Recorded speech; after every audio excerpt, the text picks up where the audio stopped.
Assalamualaikum warahmatullahi wabarakatuh. Salam sejahtera untuk kita semuanya. Om Swastiastu, Namo Buddhaya, dan salam kebajikan.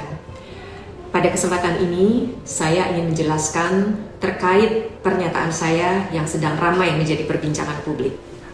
Saya memahami diksi yang saya gunakan dianggap kurang tepat. Untuk itu, secara pribadi, saya memohon maaf atas kejadian ini yang menyebabkan kontroversi di tengah masyarakat. Perlu saya sampaikan, kejadian ini sama sekali tidak disengaja dan sangat mungkin terjadi karena adanya pergeseran makna pada diksi yang saya gunakan di era saat ini. Saya menggunakan diksi tersebut sesuai dengan arti dan makna yang tercantum di dalam Kamus Besar Bahasa Indonesia, yang artinya adalah rakyat biasa, yaitu kita semuanya rakyat Indonesia. Sekali lagi, tidak ada maksud untuk melemahkan atau merendahkan.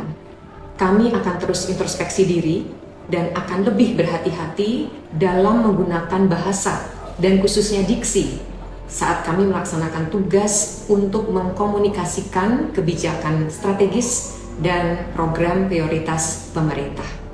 Sekali lagi, saya mohon maaf. Terima kasih. Wassalamualaikum warahmatullahi wabarakatuh.